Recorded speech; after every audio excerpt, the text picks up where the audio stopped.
Tudo bom, meus queridos? Vamos então para mais um vídeo no canal. Hoje nós vamos conversar sobre um assunto bem importante na área de engenharia de software, que é a contextualização de projetos ou a contextualização de atividades ou tarefas para utilização em processos de software, principalmente em processos adaptativos. Ok? Então, se tu quer saber mais, fica ligado no vídeo que nós vamos ver duas formas de contextualizar processos pelo Octopus Model, do Crutzen, ou então por 5 características em projetos do Bowen e do Turner. Então, como eu falei, se tu quer saber mais, fica aí ligado no vídeo.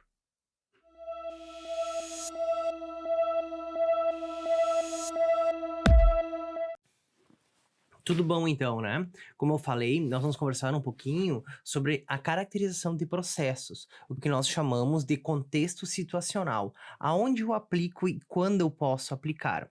Essa questão da caracterização de processos, tá? Esse texto aqui, ó, é o texto da minha dissertação de mestrado, onde eu fiz, na verdade, uma proposta do uso sistemático de linhas de processo de software para adaptação de processos de acordo com o contexto situacional, ou seja, hã, criava-se uma arquitetura de processos, tá, na qual continha determinadas atividades e cada atividade dessas, ela era caracterizada para um processo, ok? Então, cada atividade dessas, ela recebia uma caracterização e também o projeto receberia uma caracterização. Então, a caracterização de projetos e processos já é de bastante tempo, não é só de hoje. Hã, em linhas de processo de software e linhas de produto de software, se utilizava muito as características das famílias, tá? Então isso era aplicado numa determinada forma lá. Na minha proposta, na minha dissertação, eu fiz uso na verdade, dessa forma de caracterização, que é pelo os 8 pontos do Crutzen, ou então pode-se utilizar também os 5 pontos de Bowen de Turner. Mas ok, como eu estava dizendo, o que é caracterizar um processo? Não é nada mais do que atribuir determinadas características para esse processo. Só que essa caracterização também pode ser utilizada em projetos. Esses 2 artigos, os quais vou mostrar e vou falar um pouquinho para vocês, são propostas de caracterização em projetos de software, ok? Mas não quer dizer que vocês não possam levar para projetos normais e ver outras formas no mercado como efetuar a caracterização. E vocês podem procurar no ResearchGate, que tem algumas outras formas de caracterizar. Mas, no meu trabalho de dissertação, na verdade, a minha proposta, né, era fazer essa caracterização, utilizar, na verdade, essa caracterização para ter uma linha de processo de software mais adaptada, né? Ou seja, de acordo com o cruzamento entre essas características, eu tinha a melhor configuração que o meu software poderia me apresentar, ok? Então vamos lá. Caracterização de processo, vocês podem fazer tanto uso para, como eu falei, para caracterizar uma organização, um projeto ou atividades de um processo de software, ok? Aqui, ó, o Bowen e Turner, na proposta deles de 2003, eles proporam 5 características de definição, que eram tamanho da equipe, criticidade do sistema, dinamismo do ambiente, habilidade da equipe, cultura organizacional. Já o Cockburn, né, o Alistair Cockburn, com o processo Crystal, ele definia apenas tamanho, criticidade e habilidade. Então, bem depois, veio o Cockburn propondo esses 3 pontos, tá? Mas eu fiz principalmente uso dessa proposta que eu acho do Crusten, tá? Eu acho que é assim que se pronuncia, sempre pronuncia dessa forma, do modelo dele que é o Octopus Model, o Octopus Model, como vocês queiram, tá? Ele fez uma proposta para a caracterização de projetos, os quais nós usamos também em atividades, e deu muito certo, tá? A gente teve uma consistência bem alta, e normalmente o processo ficava bem condizente com essas atividades. Ele fez essa proposta, levando para o lado ágil e para o lado planejado. Então, para cada uma dessas características, essas 8 características, eu tenho 3 valores para elas. No caso, aqui, ó, de tamanho, que é a nossa primeira, tá? Ele está relacionado com o tamanho da equipe ou tempo de desenvolvimento ou orçamento, no qual foi se utilizado como pequeno, médio ou grande para caracterizar o tamanho da equipe. Já referente. Opa, deixa eu voltar aqui.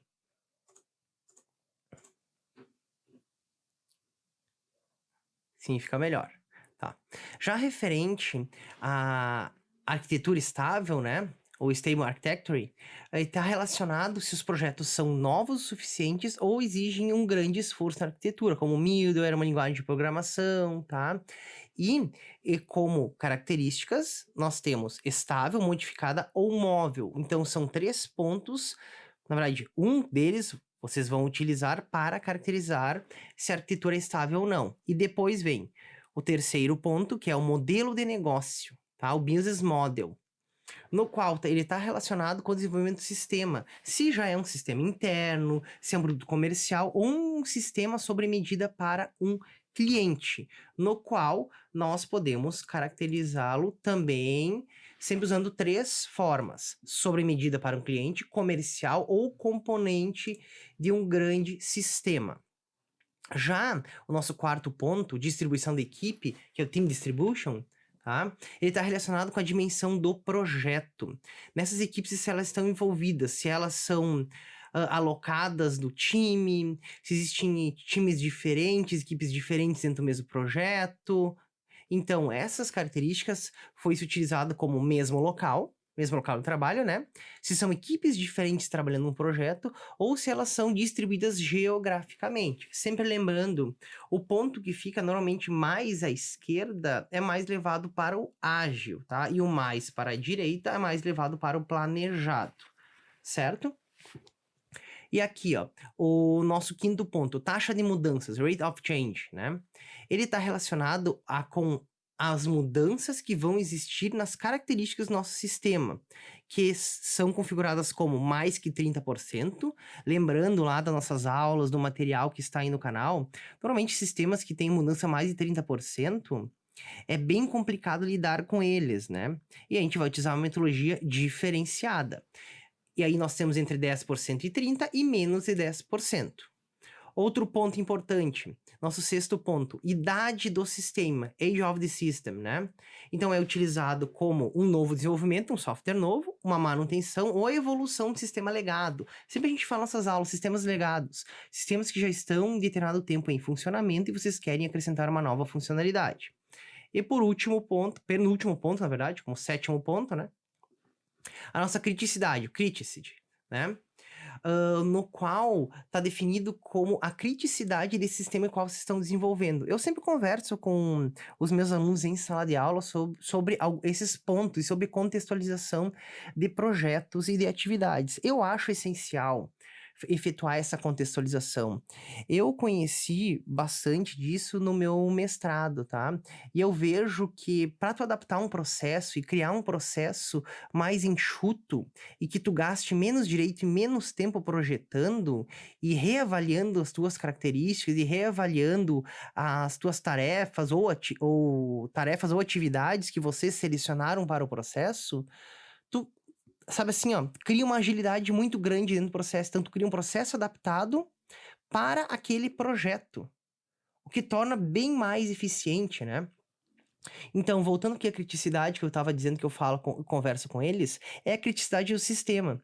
Se apenas tu gera uma perda de conforto, deu um errinho, o sistema tem que reiniciar, ok. Ou é perda de dinheiro ou mortes, quando tem um sistema que gera morte se gerar um determinado erro. E por fim, a questão da governança, que está atrelado ao controle, né? Então, a governança é a forma de gerenciamento adotado para esse projeto de software. E faz-se uso como dinâmico flexível, tá? Regra simples ou mecânico e formal, que vão ser formas que vocês vão utilizar para conduzir esse projeto, ok? Então, assim, ó, esses 8 pontos eu acho de suma importância atribuir dentro do projeto de vocês e das atividades de vocês. Ajuda bastante a avaliar e principalmente quando tu tem uma base grande de atividades ou tarefas que pode ser reutilizadas para projetos novos, né?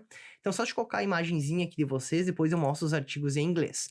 Então, o contexto situacional proposto por Kruchten, ali em 2013, o Octopus Model, tá? Ele propõe essas 8 formas de caracterizar tamanho, arquitetura estável, modelo de negócio, distribuição da equipe, taxa de mudança, idade de sistema, criticidade e controle. E dentro de cada uma dessas daqui, nós temos 3 pontos, no qual, para o projeto de vocês, ou para a atividade, vocês pegam e marcam um para cada um dos 8, né? Então aí tu vai ter as características do teu projeto e da tua atividade. E aí qual que é o próximo passo, tá? O próximo passo, que é o que eu fiz na minha dissertação, que o Guilherme Pereira fez na dissertação dele no ano anterior, na verdade, no trabalho do Guilherme, ele efetuava esse cruzamento, tá? E no meu, utilizava linhas de processo de software. Cada um de nós utilizou de uma forma diferente, mas utilizando os mesmos conceitos que nós acreditamos que são muito úteis para caracterizar projetos e atividades, ok? Então, cada um de nós fez sobre uma forma. Se quiserem ler, eu não tenho, tem que dar uma procurada no artigo do Guilherme. Eu tenho, mas não lembro aonde online que tem o trabalho dele. Mas esse meu artigo aqui, vocês encontram tranquilamente no ResearchGate, dando uma procuradinha ali, ok? Pelo meu nome. O do Guilherme acho que também tá no ResearchGate, é Guilherme Pereira, ok? E também tem o trabalho do Miguel Brasil, que também o Miguel Brasil, que é meu amigo, fez uso da contextualização de projetos, só que no caso dele, ele utilizava ontologias e informava a consistência quando tu fazia a agregação de determinadas atividades dentro do processo. Então são 3 propostas bem diferentes, mas as 3 usam a contextualização de projetos e de atividades para gerar um processo adaptado mais eficiente para a empresa, né? Então, deixa eu só abrir aqui para vocês no Mendeley. Esse aqui é o artigo do Kruchten, ok? É o Philip Kruchten. Ele é PhD em Engenharia de Software, tá? E daí tem ali o trabalho, se vocês quiserem por ler, é Contextualizing Agile Software Development, tá? Então ele fala sobre a contextualização do desenvolvimento de software ágil, né? E aí tem falando sobre as definições, a questão do método de uso ágil hoje no mercado, de alguns fatores que fazem parte das metodologias ágeis, do método ágil, na verdade, né? Da contextualização, como ele fez uso, alguns níveis que ele levou em consideração, que é a organização, o projeto de software, de como tu gera o processo atual, né? Sempre seguindo boas práticas, o projeto de software atrelado a atributos de contexto, né? E condições de ambiente à organização, ok? E aqui no trabalho dele, deixa eu descer um pouquinho mais, ó, ele vai falar sobre cada um desses contextos, que é a proposta dele, o Octopus Model, tá? Que é o tamanho, a arquitetura estável, modelo de negócio, distribuição do time, taxa de mudanças, o Age of System, que é a idade de sistema, criticidade e a governança, tá? E aí é onde surge aquela minha imagem lá, que eu utilizei na minha dissertação, só que aqui ela não tá traduzida, que eu fiz uso do trabalho dele para contextualizar projetos e atividades. E aqui vocês podem ler algumas outras coisas que ele faz a ligação, tá? Para cada um dos seus pontos e como que eles devem ser atrelados. Sempre levando a questão aqui, ó, do sistema, da criticidade. Como eu falei, de cada um deles, então nós temos aqueles 3 pontos, tipo taxa de mudanças. Ah, é baixa, é média, é alta, tá? Tamanho do sistema, e assim vai indo, tá? Então é da mesma forma, só que lá no meu eu tenho traduzido elas, e aqui temos as nossas bases daquele projeto. E aí tem alguns outros relatos dele, aconselho dar uma procuradinha lá no artigo dele para quem se interessar mais sobre esse assunto, que eu penso que é um assunto muito importante e deve ser mais utilizado para contextualização de processo, na verdade, quando a gente cria um processo adaptado. E o outro artigo que eu falei, que é esse aqui, Using Risk to Balance Agile and Plan-Driven Methods, né? Que são métodos, na verdade, é questão de riscos, né, no balanceamento pro ágil e para métodos planejados, tá? Então aqui fala do XP, fala da questão da maturidade, fala também da questão dos me fugiu a palavra agora, dos processos voltados a planejado. Então, é esse artigo do Barry Bowen e do Richard Turner, tá? Que é a primeira proposta que se teve de utilizar caracterização em projetos, ok? E depois com essas foram fundamentadas outras no mercado. E aqui tem um pouquinho sobre o que é cada um deles, né? O que é o Agile e o que é o planejado, como que ele fez o levantamento no artigo deles, e depois tem a questão das características que eles utilizaram, como tamanho, criticidade, dinamismo, tá? A questão pessoal e a questão cultural. E com isso tu gera esse gráficozinho aqui para tentar ver aonde tu encontra o teu processo, mas isso é utilizado ali para projetos, tá? E é uma outra alternativa de fazer uma caracterização para o projeto e para as atividades. Só que do meu ponto de vista, eu acho muito mais completo a proposta do Krusten, tá? Eu acho ela muito, acho que mais condizente com o nosso mercado atual e com tudo que se trabalha em adaptação de processos, tá? E eu também, como eu fiz uso dela, a gente teve dados muito bons referente à caracterização, mas lembrando, para caracterizar o projeto e as atividades, tem que se ter um prévio conhecimento sobre esses pontos e também ler bastante esse material para poder caracterizar. E lembrem, vocês têm atividades dentro da empresa de vocês que vocês podem caracterizar de uma forma, bem como na minha empresa eu posso caracterizar de outra forma, tá? Não existe uma regrinha de bolo no mercado que diga assim, ó, ah, isso é tal e esse outro é tal. Então a gente vai sempre de acordo com a descrição do que é, de quem faz uso e como tu faz as modificabilidades dentro de cada atividade ou dentro de cada projeto.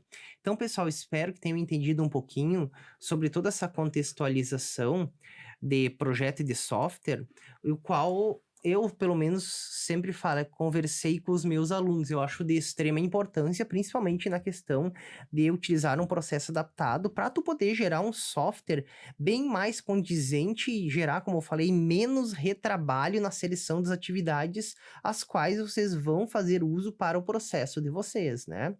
Então, acho que no vídeo de hoje era isso. Se vocês têm um pouquinho mais de dúvida sobre essa questão de contextualização de projetos, de atividades ou tarefas, como vocês queiram, deixem nos comentários aí.